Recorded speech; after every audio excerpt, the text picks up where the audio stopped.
the impact of culture on mental health and well-being. There's a lot of shoulds and musts in our community, and I really see that this show for everybody else that you've got it all together. They're having to maintain relationships with people that aren't good for their mental health just because that's what we're told. Do you know that you don't have to have a relationship with these people? And they're just like, what?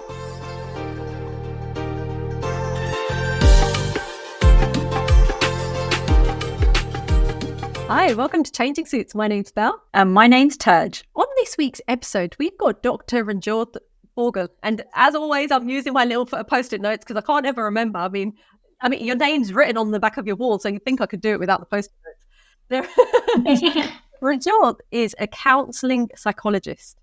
And on today's episode, we'll be talking about the impact of culture on mental health and well-being. So hi, Ranjot, how are you today? Really cold, otherwise I'm good. I understand your pain. I was saying before I should have brought my gumball up with me, but it's okay. We'll have to do this and just freeze whilst we're doing this. I've got my water bottle, so it's sensible. Very good. Well planned. So Ranjot, in regards to counselling, so what does your job mean? What do you do on a day-to-day basis? So on a day-to-day, I'm working one-to-one with my clients, offering them support for various different things. So it could be depression, anxiety, self-esteem issues, loads of things. And it's about empowering them and supporting them to make changes in their life that they're looking for, working towards their goals and helping them to achieve them. And it can also be in groups as well. So I offer group therapy as well. So one of the things that you focus on is cultural conditioning. What is cultural conditioning? So cultural conditioning is messages that we sort of absorb from the environment around us. So when we're growing up, we see things done a certain way and we absorb all of that. And we then translate that into what we think is acceptable behavior. And it just, it could be things like, why do we eat roti, for example, with our hands and not a knife and fork? Because that's what we've seen happening around us. And so we take that messaging on ourselves. So it really does influence how we perceive things in the world, how we interact with other people, and generally how we make sense of the world itself. And why do you think, on this topic in regards to culture and impact on mental health, what impact are you seeing? What is it about culture? Because we always talk about there's great things about our culture and there's obviously those things which aren't so great. So what are the impacts that you're seeing with your clients that are from the South Asian community? You're right. There's many great things to the culture, but I think sometimes the pressure that comes with it can impact our mental health. So, it's that whole saying of, what will people say if they find out? Keep everything hidden into the family. There's really high expectation and pressure put upon specific gender roles as well in the community, how we should be behaving, how we shouldn't be behaving, what jobs we should have, what we shouldn't have. There's a lot of shoulds and musts, I think, in our community, and I really see that with the people that I work with. So you said cultural conditioning. So is everyone involved in that? Even if you're out of the South Asian community, there's still an element of cultural conditioning? Is that correct? That's correct. Yeah, with everyone. It's from a young age, from family members around us, friends, it could be peers at school, the media, now social media. We're all getting these influences and these messaging, regardless of your cultural background. Everybody's receiving this messaging. The thing is, I remember, those little red books that you get from when you've got a child. I feel like I've read it in there. It might have been somewhere else. The whole thing of us as children understanding and therefore acting in a certain way is actually part of the development, isn't it?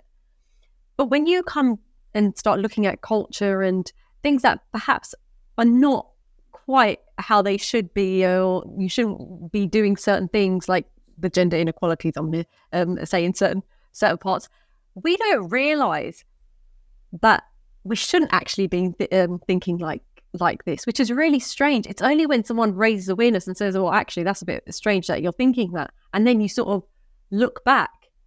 Is that, especially when you're talking to clients, is that how it works? Is it the fact that your clients actually don't realise that what they're saying is actually sometimes unacceptable and they shouldn't be thinking like that. Is that the conversations you're having, I guess?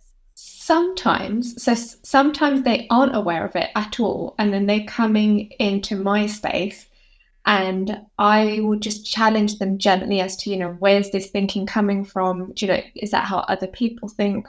And actually, what's the other way of viewing things? But sometimes people realize quite early on that it's not right, or they want to think in a different way, but they don't know how to get there, or they're trying, but they're up against a whole community that's saying, well, this is how things are done.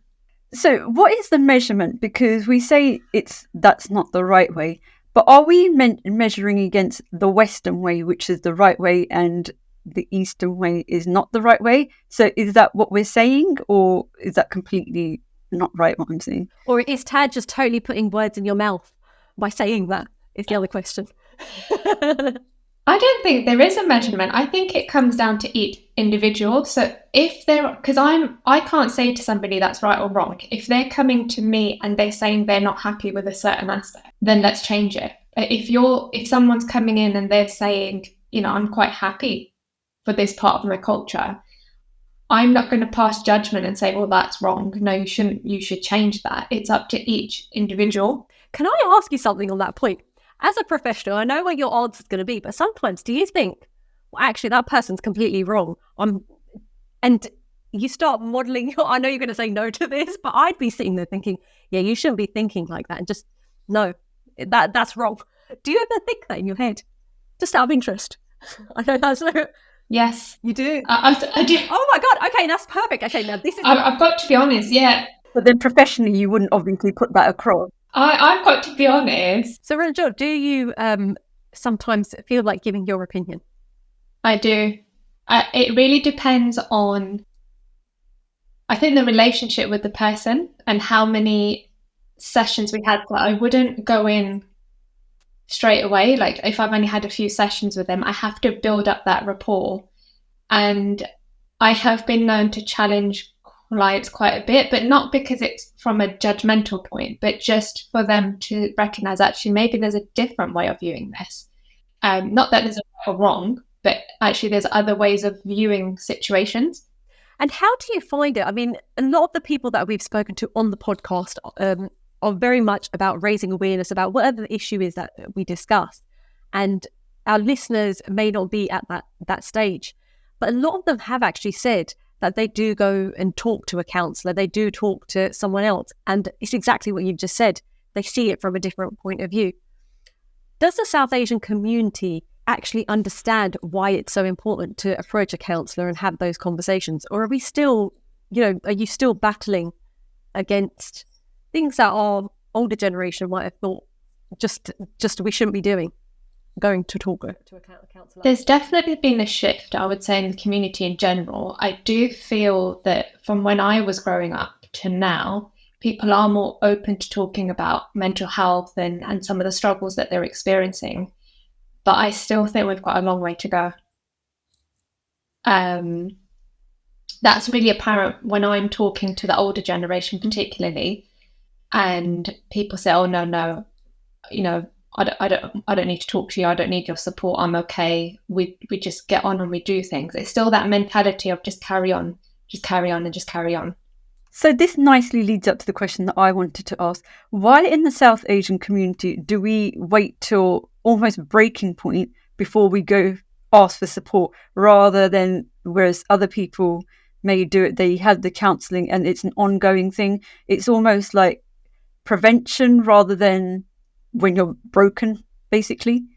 I think part of it, again, comes down to that conditioning we've had that we don't talk about things outside of the family. Everything has to be dealt with at home. So you wouldn't necessarily think, okay, I can speak to my GP about this, or I could speak to a counsellor about this. Some people actually don't know that there's support available because we're not told about this. It's not spoken about in the community. And there's actually a lot of shame attached to it as well still. What will other people think? If they see me going, let's say, for example, hospital. I was going to say, but it's not only within the South Asian community. I feel like it's very much a UK thing. And I know everyone says, oh, in the US, we all have counsellors in the US. I know that's why that was. And we had that because, and it was like a normal thing. Yeah, it's normal that you do go to someone. I remember someone saying when I did my coaching course, we look after ourselves from here downwards, but we don't think about from here upwards. And it was so, and I remember this was years ago, and I'm like, that is such a good point. In the UK, we just don't do it. It's just not the norm, is it? It's not. And think about it, everyone's always thinking, oh, I'm going to go to the gym, to keep myself healthy or to look better. But how often are we just going to therapy just to, just say, okay, I'm just going to have some sessions just to top up my mental health, just to make sure that I'm okay. It doesn't necessarily mean that there's anything wrong with you. It's just a check-in and a review to see how things are going. So in regards to the clients that come to you, what is the age range that comes to you? Is it younger or more middle-aged? I don't even know what middle-aged is anymore, probably because I'm past that, or older. It really varies. So when I was in the NHS, it was literally 18. I think the eldest client I had was in their 90s. And then in my own practice, it is around mid-30s to 50s. So it's varied quite a bit. I was going to say, would you say that they're young then? No, that don't answer that question. What I was going to ask you, in regards to the South Asian community, what are the because we're always talking about, taboo this, taboo that, stigma attached to this. I mean, to be fair, we built a whole podcast on that very thing. So, I mean, we're like, luckily there's taboos that we can talk about. But in practice, I can tell I'm in one of those moods today. But in practice, what are your clients, your South Asian clients, talking to you about? What are the cultural issues that we should be aware of that could impact us? So it's things like the pressure to, I guess you're maintaining this perfectionist role of everything's perfect. I'm in a good job. I'm successful. I'm earning X amount of money, and you've got to put on this show for everybody else that you've got it all together. There's also this pressure to be married and have kids by a certain age, or there's a way that your life should plan out. So you get educated if you're lucky, and you then get married and have kids, and that's it. Your 3 ticks are done. After that, you do what you want. How much time is left? It's life achieved. Yeah, it's so true. Yeah, that's literally it's pressure that they feel, and then other times it's they're having to maintain relationships with people that aren't good for their mental health just because that's what we're told. That's an interesting point, and I don't think we've hit enough on that. In family dynamics, we are told stay as a family. It doesn't matter if someone is really horrible to you, just carry on, respect your auntie, uncle, whoever. How do we break away from that where we're in these, would you say, these horrible relationships that you just don't want to be part of? Yeah, and this is the first thing that I would say to my clients is, do you know that you don't have to have a relationship with these people? And they're just like, what? It's like, it's something so new. It doesn't cross their mind but that's actually the extreme of cutting somebody off. But before that, you can have boundaries with that person. So you can meet them outside of your home. If you don't want that energy in your own home, or you don't want to go to their home, meet in a mutual place, or meet them for a certain amount of time, meet them with other people. But if you've given them multiple chances and they're still draining you, you don't need to be in contact with that person. Or I love that advice. I love that. Let's make this a bit tougher. Say, for example, it's, I don't know, your mother-in-law, which is a very common thing that quite a lot of South Asians talk about. Can we just add, we love our mother-in-law. It's not every time we talk about it, it's like, yes, it's the mother-in-law. But this is something mother-in-laws. But this is something that comes up quite a lot. Quite a lot of South Asian women, especially. How are you meant to distance yourself from that relationship? It's really hard. So how do you do that? Can you do that? Of course you can. You can. You really leave can. Me alone. Just leave me alone. Get out of the kitchen. And how? I guess the first thing is, we're not here to change the mother-in-law, because I think often people come to me and they say, oh, if only she just changed, or she stopped saying that to me, everything would be okay. It's not going to happen unless she wants to change. Yeah. Unfortunately, she's going to be who she is. but you can change your response to her. And of course, you can change that relationship. And the beauty of that is, as soon as you start to change the way that you're responding to her, most times what we've seen is she changes as a result as well. So how would you? This is a bit of a so what would you do in that situation? What if you do live in a household with your mother-in-law? We've been brought up to not really say anything, and that is very much how a lot of South Asian girls have been brought up. I'm going to say girls, we'll call ourselves women, but that is a very common thing. But I suppose you don't advise, but what are your clients thinking that they should change in the way that how they approach it? So you can definitely say things to people like your mother-in-law. So if something has annoyed you or is bugging you, what it comes down to is the way that you're saying it and the tone of voice that you're using. Because often what I found is people don't realize that they might be going in and it's coming across as quite aggressive. And other times it's passive where they're not saying anything at all, which isn't helpful either. So what I empower the women to use is assertiveness, that actually you can have these conversations to say, do you know what, when you did that, that really hurt me. And it's the way that you're saying it and the way that you're having these conversations that changes. So on the other side of that is, so we're talking from a female's perspective. What about men? Are they approaching you? Because from what we're seeing, women are very much more open to having those discussions. But what about men? Are you getting them through those doors? Yeah, definitely. There are so many men coming forward for support as well. And this has really shifted over the years, that more men are now also opening up and coming for support.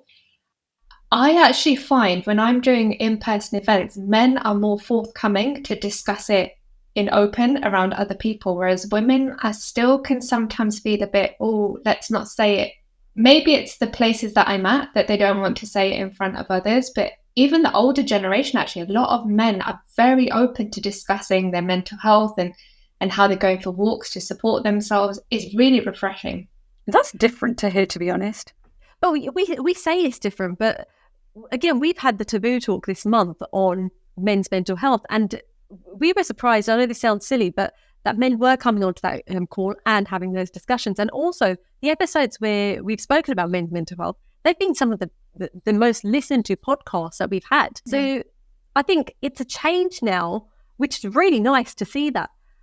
Just in regards to the conversations you're having with men on mental health, what are they saying about culture? What are they being affected by? It's actually very similar things, which it's things like the pressure and the gender roles. And there is this, they're also getting stuck in the middle. Let's say there is difficulties between mother-in-law and daughter-in-law, or sister-in-law and sister-in-law, etc., whatever it is, they are also getting stuck in the middle of that. And they don't know what to do with it. Okay, how do I maintain a relationship with everybody?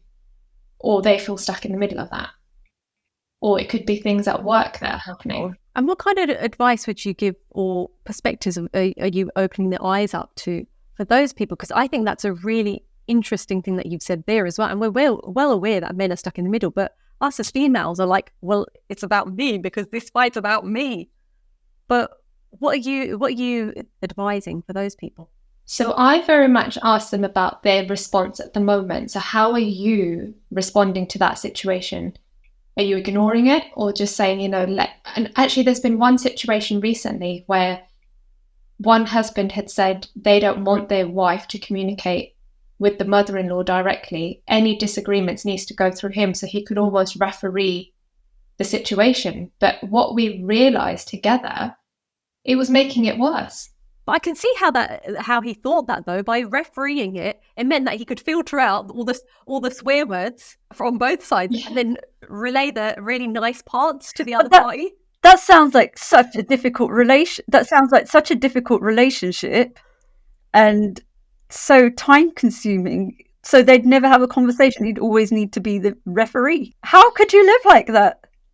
It's really difficult, and I get his intention. It was with the best intention to make sure that actually, if there were any difficulties, they weren't discussing it themselves. He would sort of be the middle person in between. But actually, it was just making it a lot worse. So we came to this conclusion of him just allowing them to have that conversation between them. So working on the assertiveness with his wife so that she felt open to have those conversations, but he didn't need to be stuck in the middle of that. And the relationship improved dramatically for all three of them. What you've said, I'm going to add my personal story. And I tend to give many of my personal stories. I find it really hard being assertive. If someone's being aggressive, I tend to step back or avoid. I'm quite good at avoiding. So those people that I don't see you, it's because I just didn't like your energy. And that's fine. You probably didn't like my energy, which is fine. If I do have that conversation with my husband about, whether it's the in-laws or whether it's a friend or whoever it is, he didn't ever get involved either. And I'm not an aggressive person. So it ended up just dying away. And how do you want them to change? So be very clear with what you're asking this person to stop doing, or what you want them to start doing, maybe. I'm just going to change this conversation a bit now. So are most of your clients South Asian, as in they understand their background and that they're speaking to someone that is probably South Asian or understands their background?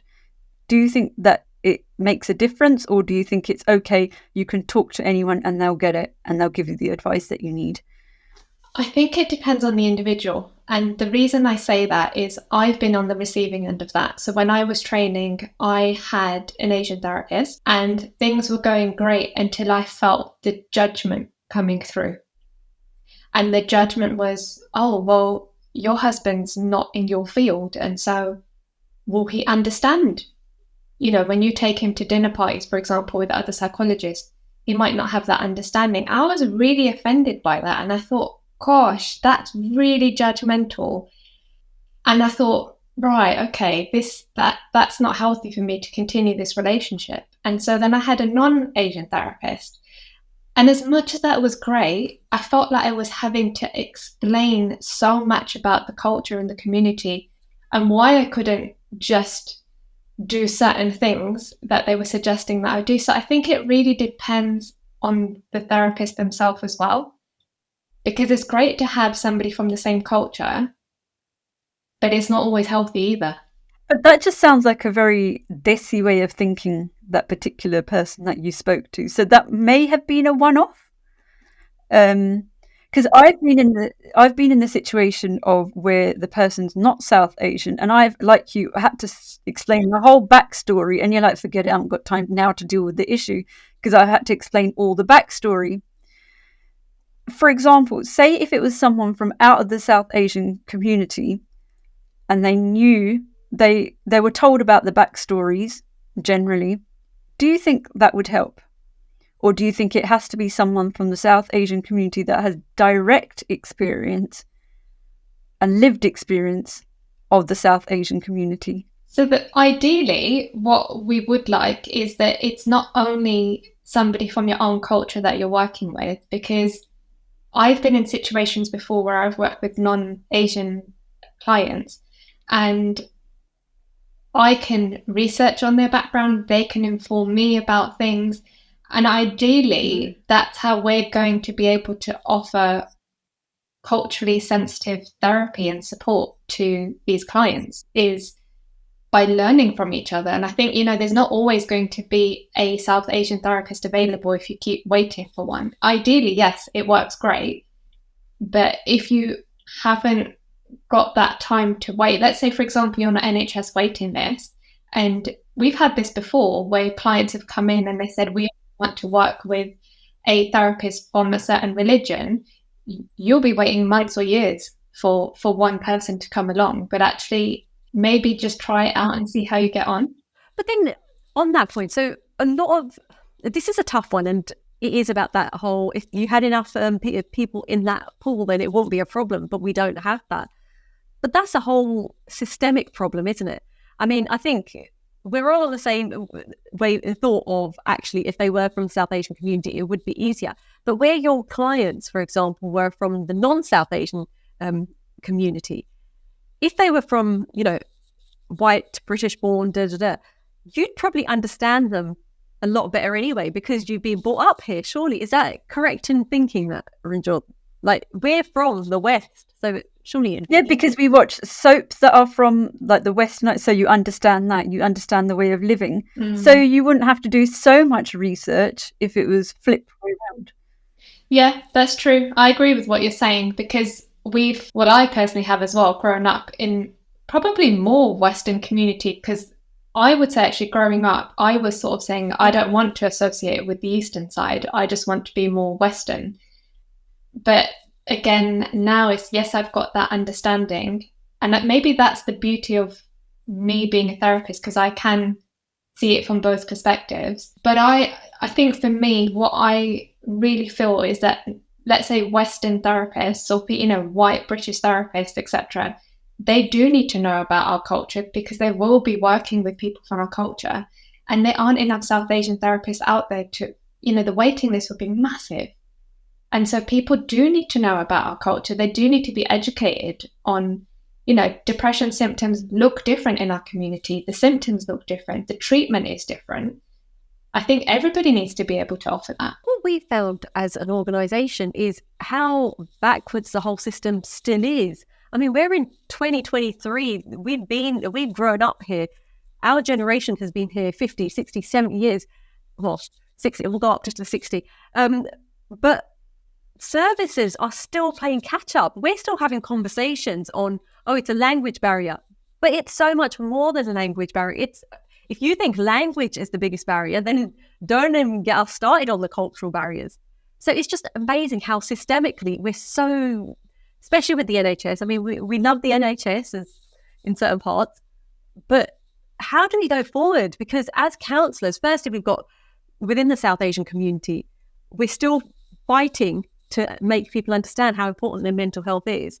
And then if they are finally going, if they have someone that hasn't understood anything, then they're going to fall away from the system as well again.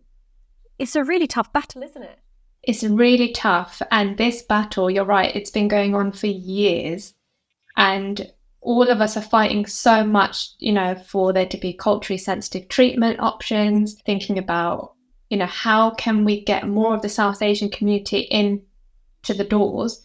And that's partly one of the reasons why I set up my practice the way that I did specifically for South Asians, because I want to be able to support this community. I've done research, that shows that depression is different in the South Asian community. And so the way that I guess I could support the community to change that, to reduce that stigma in the community, is by working with them, by saying, I understand how you're feeling. I've got the answer to your problems. Let's work on it together. Because often what we're told is, that's just the way things are done in the community. Nothing's going to change. You can absolutely change it. It's in your control. Do you think we're setting up people for a fall almost? We're encouraging the South Asian community to seek the help, yet they might not be able to get the help because the culture isn't understood. So why are we encouraging them? Because they'll probably go, not in every case, but they may go through the things that we did, explaining the backstory and then thinking, forget it, I can't be bothered, I haven't got the energy for the rest of it. So we're almost, like I said, setting them up for the fall. Should we be encouraging the South Asian community to go and seek help?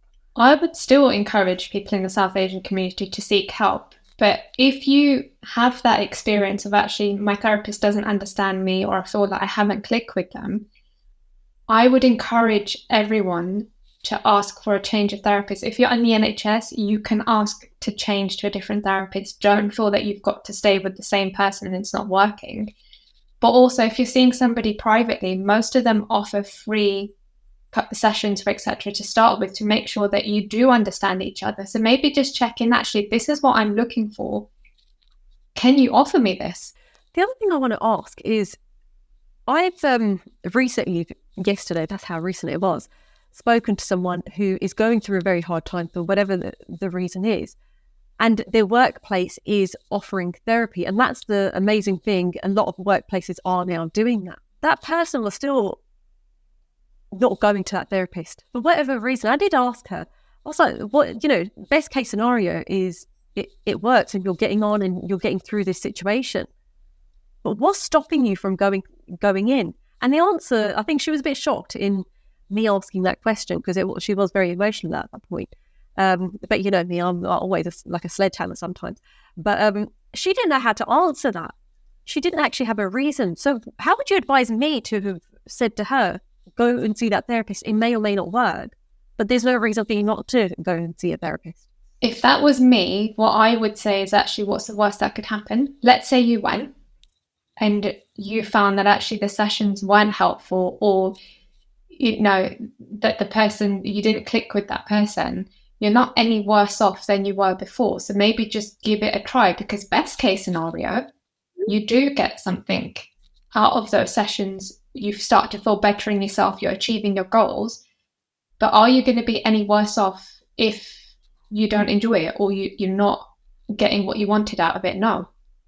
And tell me, just for those clients who have had that conversation with you and you've made them realize that there are different perspectives and perhaps it's the way that they need to be changing their situation, how have they then, if they have taken that advice, have you had positive feedback from them as to, oh my God, this is totally the best thing I've ever done? Yeah. And do you know what really comes to mind is, and I always say this, the clients that come in and they say, oh, I'm not really sure about therapy, you're not really going to be able to help me, but I'll give it a try. They are the ones, by the end of treatment, they don't know how it's happened, but there's been such a transformation and they're so thankful. And it's just trusting that process. So even the ones that come in saying, do you know what, you're not going to be able to help me, they're completely sold by the end of it. And how does that make you feel when you've got a client that has totally been sold? Honestly, it's the best feeling in the world, just knowing that they've trusted me, they've trusted the process. I've been able to support somebody to live a more fulfilling life. It's honestly, I'm just full of gratitude that they trusted me with their life. And I think that answers it, just from that smile that you had at the after I asked the question, and that's really lovely to see. And as South Asians, I think that's all we needed to see. Actually, I think we need counsellors from the South Asian community, like we've said, because there's not enough of them, and people that do care. Just Ranjot, as we come to the end of this podcast, what advice would you give someone that is having issues within the South Asian community and having cultural issues? What advice would you give them to make sure that it isn't impacting their mental health? So I would firstly suggest that actually, if we're thinking about the cultural aspect of it, maybe just start to reflect on why and where those values are coming from. And actually, is it something that's coming from you because you choose to, or is it a pressure coming to conform from society? And if you're wanting to change that and feel that you're not able to, then reach out for that support with somebody like myself. I think it's time now where the stigma is reducing slowly. We've still got a long way to go, but reaching out to people for support. And if you feel that you can't speak to your family members about it, are there any friends that you can speak to, work colleagues or managers? Thinking about your GP as well. Your GP is not just there for physical problems, they're also there to speak about your mental health, and just getting that support, because it is available. People don't need to know that you're having therapy if you don't want them to know about it.